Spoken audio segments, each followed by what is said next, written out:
Assalamualaikum warahmatullahi wabarakatuh. Salam guru penggerak.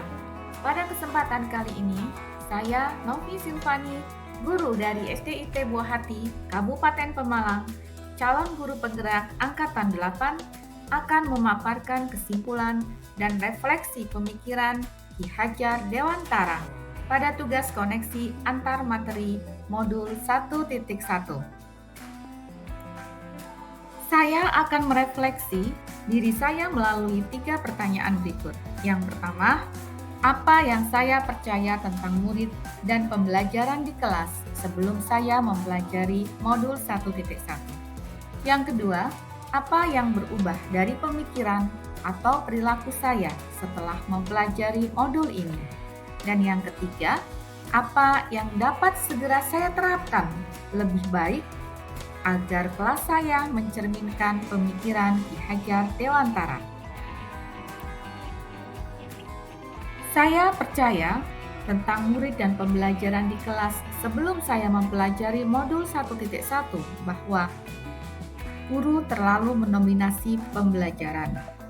Dalam pembelajaran, saya terlalu banyak berceramah dan siswa hanya duduk, diam, dan mendengarkan. Keaktifan siswa juga kurang. Kemudian pembelajaran berfokus pada pencapaian materi atau mengutamakan aspek kognitif saja. Berikutnya, guru kurang memahami karakteristik siswa. Saya cenderung menyamaratakan kemampuan anak tanpa memandang bahwa karakteristik yang mereka miliki tentunya berbeda-beda. Ada siswa yang belajar melalui visual, audio, maupun kinestetik. Yang berikutnya, motivasi belajar siswa rendah, sehingga siswa kurang aktif dalam pembelajaran. Saya merasakan saat saya menjelaskan materi terutama di jam siang dengan cuaca yang terik, siswa terlihat lesu dan tidak bersemangat. Kemudian, saat saya menjelaskan materi, mereka hanya diam. Lalu saya mencoba bertanya, mereka pun tetap diam. Padahal saya ingin tahu sejauh mana kemampuan dan pemahaman yang sudah mereka dapatkan. Yang berikutnya, guru lebih fokus pada suasana kelas yang tertib dan tenang. Karena dalam pikiran saya, kelas yang tenang maka menyebabkan siswa belajar lebih nyaman.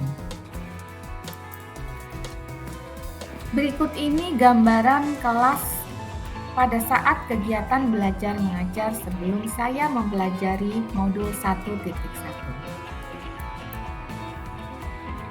Setelah saya mempelajari modul 1.1, yang berubah antara lain yang pertama, pemikiran saya bahwa guru bukan satu-satunya sumber belajar. Apapun yang ada di sekitar kita bisa digunakan menjadi sumber belajar siswa. Siswa bebas memperoleh dari mana sumber belajarnya. Tugas guru adalah menuntun dan mengarahkan mana yang baik dan mana yang tidak baik.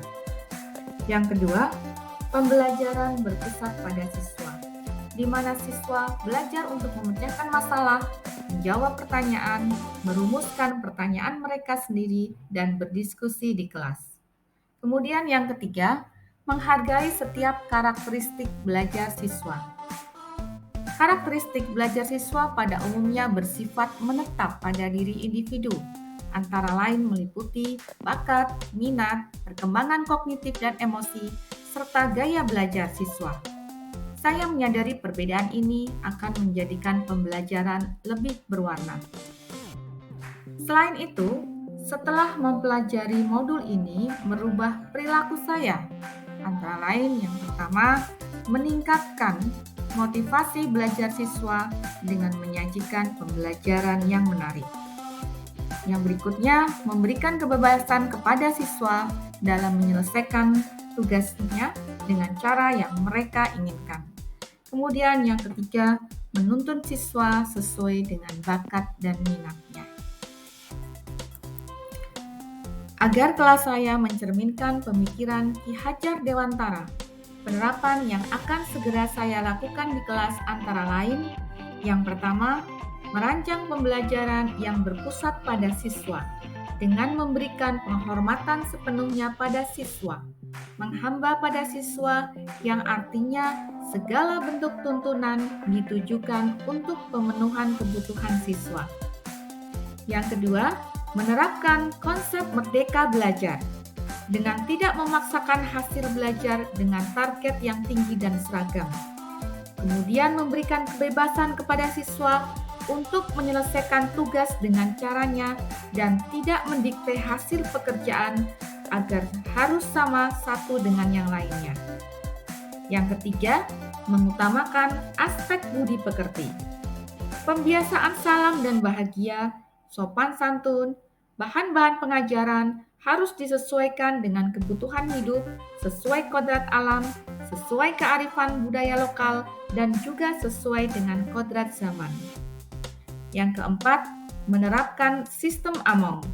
Sistem Among atau emban memiliki pengertian menjaga, membina, dan mendidik anak dengan kasih sayang, membimbing anak sesuai dengan bakat dan minat, serta memberikan tuntunan. Yang kelima, memasukkan unsur permainan dalam pembelajaran. Dengan belajar sambil bermain, anak merasakan kemerdekaan dalam proses pembelajaran. Siswa tidak jenuh dan terbebani, dan dapat menumbuhkan nilai-nilai tanggung jawab, jujur, serta saling menghargai. Kesimpulan yang dapat saya sampaikan, yang pertama, pendidikan harus kita fokuskan pada siswa. Pendidikan sesungguhnya adalah menghamba pada siswa, agar segala kebutuhan siswa untuk tumbuh dan berkembang dapat dipenuhi dengan baik. Yang kedua, pendidikan tidak hanya mentransfer pengetahuan saja, namun juga mengajarkan budi pekerti. Karena pendidikan yang seimbang akan membawa anak pada kebijaksanaan. Demikian yang dapat saya sampaikan. Semoga bermanfaat. Salam dan bahagia.